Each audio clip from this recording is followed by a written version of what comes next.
ప్రపంచవ్యాప్తంగా అమెరికాకు ఒక క్రేజ్ ఉంది. ప్రపంచంలోనే పెద్దన్న పాత్ర కూడా పోషిస్తుంది అమెరికానే. అలాంటి దేశంలో చదువుకోవాలన్న ఆశ చాలా మంది యువతలో ఉంటుంది.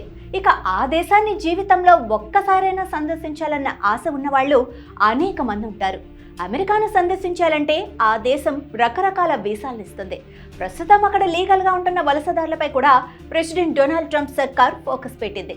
స్టూడెంట్లు, కల్చరల్ ఎక్స్చేంజ్ విజిటర్లు, మీడియా సభ్యులకు ఇచ్చే వీసాల గడువును తగ్గించాలని ఆ దేశం భావిస్తోంది. ఇంతకాలం F1 వీసాలతో వచ్చే విద్యార్థులు, J1 వీసాలతో వచ్చే కల్చరల్ ఎక్స్చేంజ్ విజిటర్లు వీళ్ళంతా ఆయా ప్రోగ్రాంలు, ఉద్యోగాలు ఉన్నంతకాలం యుఎస్లో ఉండే అవకాశం ఉండేది. విద్యార్థులు కోర్సులు చదువుతూనో, ఇంటర్న్ ప్రోగ్రామ్స్ చేస్తూనో డ్యూరేషన్ ఆఫ్ స్టే కింద అక్కడ ఉండే అవకాశం ఉండేది. కానీ ఇప్పుడు ఆ నిబంధనను ఎత్తివేయాలని ట్రంప్ సర్కార్ ఆలోచిస్తోంది.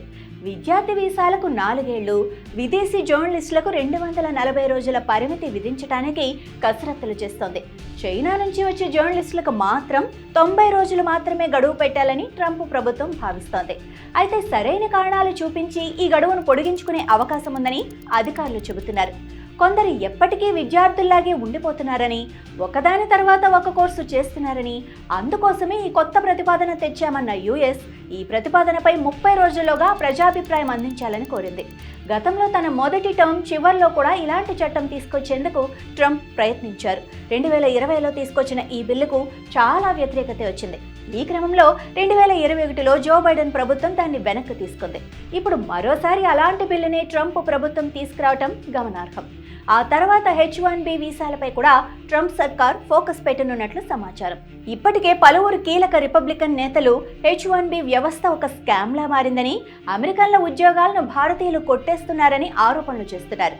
ఈ నేపథ్యంలో ట్రంప్ సర్కార్ భారతీయులనే టార్గెట్ చేస్తున్నట్లు కనిపిస్తోందని నిపుణులు అభిప్రాయపడుతున్నారు. కొత్త బిల్లులో ప్రతిపాదించిన మార్పుల్ని ఒక్కసారి గమనిస్తే F1, J1 వీసా ఉన్న విద్యార్థులు, ఎక్స్చేంజ్ విజిటర్లు అమెరికాలో చదువుకోవటానికి కాల పరిమితి గరిష్టంగా 4 ఏళ్లు. విద్యార్థులు కోర్సు మధ్యలోనే ప్రోగ్రాంలు మార్చుకుంటే ఆంక్షలు ఎదుర్కోవాల్సి వస్తుంది. విద్యార్థులు వారి కోర్సు పూర్తి చేసుకుంటే ఆ తర్వాత మరో వీసా కోసం ప్రయత్నించాలనుకుంటే దానికోసం గ్రేస్ పీరియడ్ ఇది వరకు 60 రోజులు ఉండేది. ఇప్పుడు దాన్ని 30 రోజులకు కుదించారు. HMY వీసా కింద వచ్చే విదేశీ మీడియా ప్రతినిధులు అమెరికాలో గరిష్టంగా 240 రోజులు ఉండొచ్చు.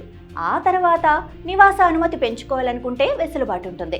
ఇక చైనా మీడియా ప్రతినిధులు మాత్రం అదనపు ఆంక్షలు ఎదుర్కోవాల్సి ఉంటుంది.